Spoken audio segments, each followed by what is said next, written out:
सामने आ रही है, जहां देश की सामरिक ताकत को और अधिक मजबूती देने की दिशा में आज एक ऐतिहासिक कदम उठाया गया है।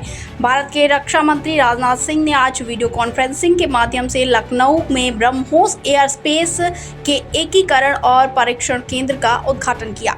यह अत्याधुनिक सुविधा उत्तर प्रदेश को न केवल रक्षा क्षेत्र में एक नई पहचान दिलाएगी, बल्कि मेक इन इंडिया और आत्मनिर्भर भारत अभियान को भी नई प्रगति प्रदान करेगी। वहीं इस ऐतिहासिक मौके पर लखनऊ में उत्तर प्रदेश के मुख्यमंत्री योगी आदित्यनाथ, दोनों उप मुख्यमंत्री केशव प्रसाद मौर्य और ब्रजेश पाठक, मुख्यमंत्री के प्रधान सलाहकार अवनीश कुमार अवस्थी, मुख्य सचिव मनोज कुमार सिंह सहित कई वरिष्ठ अधिकारी मौजूद रहे।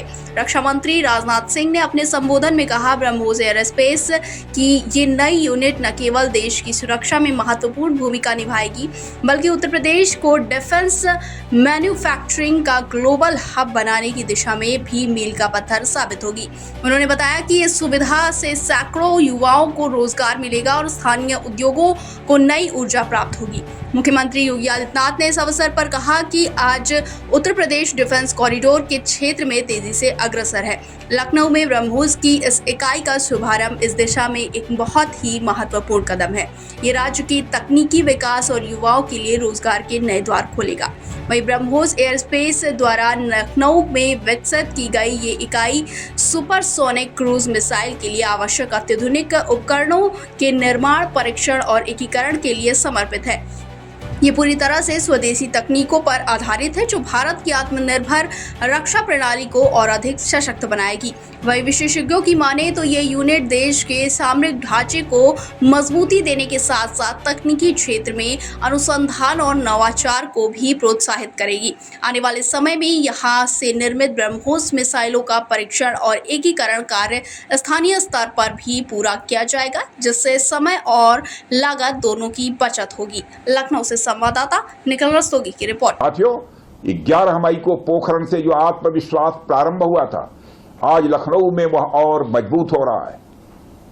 साथियों, अपनी बात समाप्त करने के पहले मैं कहना चाहता हूं कि जिन भारत विरोधी और आतंकी संगठनों ने भारत माता के मस्तक पर हमला करके कई परिवारों के सिंदूर मिटाए थे, उन्हें भारतीय सेना ने ऑपरेशन सिंदूर के माध्यम से इंसाफ दिलाने का काम किया है। और इसके लिए आज सारा देश भारतीय सेनाओं का अभिनंदन कर रहा है। ऑपरेशन सिंदूर सिर्फ एक सैन्य कार्रवाई भर नहीं है, बल्कि भारत की राजनैतिक, सामाजिक और सामरिक इच्छा शक्ति का प्रतीक है। यह ऑपरेशन आतंकवाद के खिलाफ भारत की दृढ़ इच्छा शक्ति का और सैन्य शक्ति की क्षमता और संकल्प शक्ति का भी प्रदर्शन है। हमने दिखाया है, भारत आतंकवाद के खिलाफ जब भी कोई कार्रवाई करेगा तो आतंकवादियों और उनके आकाओं के लिए सरहद पार की जमीन भी सुरक्षित नहीं रहेगी। भारतीय सेनाओं ने ऑपरेशन सिंदूर को पाकिस्तान में मौजूद आतंकी ढांचा ढहाने के उद्देश्य से लॉन्च किया था। हमने उनके आम नागरिकों को कभी निशाना नहीं बनाया था, मगर पाकिस्तान ने न केवल भारत के नागरिक इलाकों को निशाना बनाया, बल्कि मंदिर, गुरुद्वारा, गिरजाघर पर भी हमले करने का प्रयास किया।